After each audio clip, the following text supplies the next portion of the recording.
guys, today we're going to discuss the email validation parameters. So how to define the email validation parameters and what they actually mean. So let me go and explain them now. The crucial and the very important one is trust rate. So what is a trust rate? Basically, it's an internal evaluation algorithm, the outcome of the aggregated parameters that define whether the email is safe to use or not. Briefly saying, the trust rate is our internal parameter, and it is one of the parameters that show us whether the email is valid or invalid. So, for example, if we have the email in the range of 50 to 100, those emails considered as deliverable. So basically here we have all of the emails valid and ready to use. And the second one is a mix.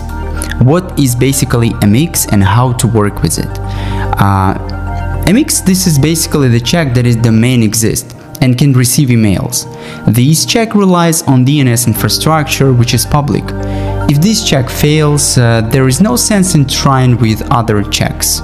So we do not scale the mechanism because it's fundamental and always works. If you have a mix 0 or false, there is no sense in continuing the process of validation. Another one, and I think it's very important parameter, is SMTP. So you may have already heard about it. This check confirms if your email exists. So let me come up with the example so you have a better idea how it works. For instance, my name is Bob and I knock the email server asking to send me an email. If a door opens, it indicates that the email is viable and can receive other requests. However, if Bob knocks and no one opens, it means that the email cannot be delivered, so we mark those as invalid. While we knock, we don't actually send the email, but we tell the email server the IP from which the request comes and the reverse domain of our AP, the email address from which we want to send a letter, etc.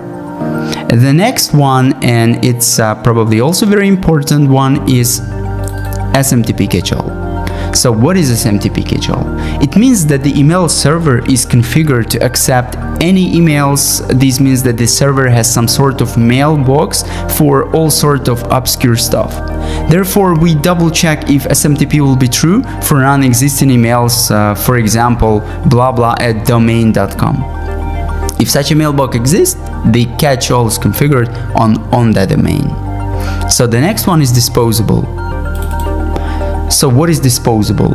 Mainly the email that are considered as disposable is temporary emails. For example, one-time email or email for one day.